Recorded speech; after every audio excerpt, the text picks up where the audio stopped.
வணக்கம். பலவுள் தெரிவு வினாக்கள் அதாவது எம்சிக்யூனாலே நமக்கு ஒரு விதமான பயம் வரும் இல்லையா?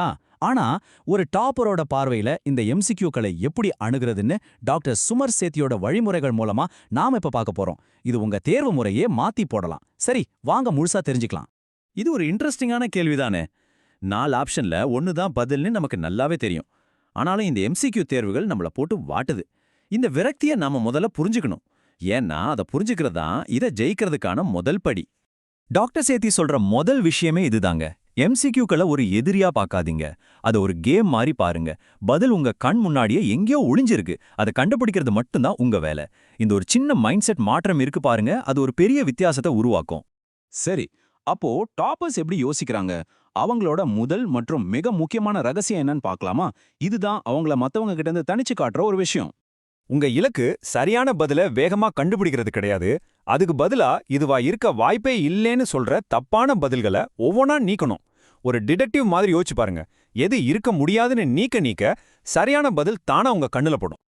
இப்ப இந்த சார்ட்டை பாருங்களேன், கணக்கு எவ்வளோ அழகா வேலை செய்யுதுன்னு. 4 ஆப்ஷன்ஸ் இருக்கும்போது உங்க வெற்றி வாய்ப்பு வெறும் 25% தான். ஆனா உறுதியா ஒரு தப்பான ஆப்ஷனை நீக்கிட்டீங்கன்னா அது 33% ஆகுது. 2 நீக்கிட்டா வாய்ப்பு நேரா 50%. இதுக்கு பேரு தான் கால்குலேட்டட் ரிஸ்க்.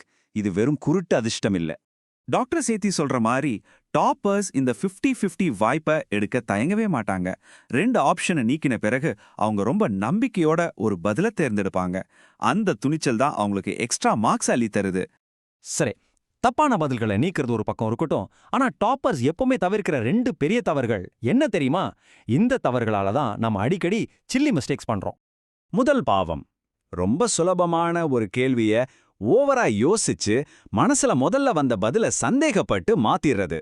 2வது பாவம், ரொம்ப கஷ்டமான குழப்பமான கேள்விய சரியா யோசிக்காம அவசரப்பட்டு நம்ம உள்ளுணர்வு சொல்றத கேட்டு பதில் சொல்றது. இந்த 2மே ரொம்ப ஆபத்து. இதுக்கான தீர்வு ரொம்ப சிம்பிள். கேள்வி உங்க நோட்ஸ்ல இருந்து நேரடியா வந்திருந்தா ரொம்ப யோசிக்காதீங்க.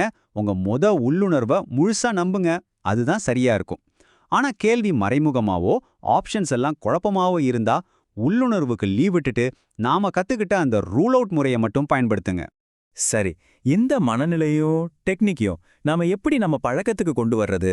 டாக்டர் சேத்தி இதுக்கு ஒரு அட்டகாசமான உதாரணம் சொல்றார். யோசிச்சு பாருங்க, எந்த ஒரு கிரிக்கெட் வீரரும் நேரடியா உலகக்கோப்பைக்கு போக மாட்டாங்க இல்லையா? அதுக்கு முன்னாடி பல பயிற்சி ஆட்டங்கள்ல விளையாடி தங்களை தயார்படுத்திக்குவாங்க. உங்க தேர்வும் அந்த உலகக்கோப்பை மாதிரி தான். முறையான பயிற்சி இல்லாம ஜெயிக்கவே முடியாது. உங்க பயிற்சி இப்படி படிப்படியா இருக்கணும். கேள்வி வங்கிகள்ல பிராக்டிஸ் பண்றது நெட் பிராக்டிஸ் மாதிரி, வகுப்பு தேர்வுகள் உள்ளூர் போட்டிகள் மாதிரி, கிராண்ட் டெஸ்ட்கள் தேசிய அளவிலான போட்டிகள் மாதிரி, இப்படி ஒவ்வொரு படியா முன்னேறி போகும்போது தான் அந்த இறுதி போட்டியான உலகக்கோப்பைய உங்களால நம்பிக்கையோட எதிர்கொள்ள முடியும். இந்த மாதிரி பயிற்சி தேர்வுகளோட உண்மையா நோக்கம் என்ன தெரியுமா? அது ஒரு பதிலை தேர்ந்தெடுத்து அதுல உறுதியா நிக்கிற மனப்பக்குவத்தை உங்களுக்கு கொடுக்கறது தான். கேள்வி வங்கிகள்ல நம்ம உடனே பதில பார்த்துடுவோம். ஆனா தேர்வுகள்ல ஒரு முடிவெடுத்து அதுக்கு கமிட் ஆகணும். அந்த மன உறுதியை வளர்க்கறதுக்கு தான் இந்த பயிற்சி ஆட்டங்கள் எல்லாம். நாம இதுவரைக்கும் தேர்வுக்கான டெக்னிக்ஸை பத்தி பார்த்தோம். ஆனா இவ்ளோ கடினமா உழைக்கிறதுக்கான அந்த உண்மையான சக்தி, அந்த ஃபியூல் எங்கிருந்து வருது? அதுதான் கடைசி மற்றும் மிக ஆழமான ரகசியம். இந்த கேள்விய ஒரு நிமிஷம் உங்களுக்கு நீங்களே கேட்டுக்கோங்க.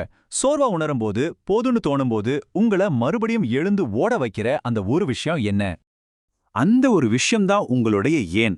நீங்க ஏன் இந்த துறைக்கு வந்தீங்க? உங்க கனவு என்ன? அந்த ஆழமான தனிப்பட்ட காரணம்தான் உங்க உண்மையான எரிபொருள். தடைகள் வரும்போது அந்த பேரார்வம் தான் உங்களை முன்னாடி தள்ளிக்கிட்டே இருக்கும். டாக்டர் சேத்தியோட இந்த வார்த்தைகள் எவ்வளவு உண்மையானது பாருங்க. நீங்க நேசிக்கிற ஒரு துறையில வேலை செய்யும்போது அது வேலையாவே தெரியாது. அது உங்க வாழ்க்கையோட ஒரு பகுதியா மாறிடும். இந்த தேர்வுகள் எல்லாம் அந்த அற்புதமான வாழ்க்கையை அடையறதுக்கான ஒரு வழி, அவ்வளவுதான். கடைசியா ஒன்னு புரிஞ்சுக்கோங்க. நீங்க ஜெயிக்க போற உண்மையான பரிசு ரேங்க் கிடையாது. அந்த ரேங்க் மூலமா நீங்க அடைய போற உங்க பேரார்வம் தான் உண்மையான பரிசு. அந்த பெரிய இலக்க மனசுல வைங்க. இந்த எம்சிக்யூ தேர்வுகள் ஒரு தடையா தெரியாது, உங்க கனவுக்கான ஒரு படிக்கட்டா மட்டுமே தெரியும்.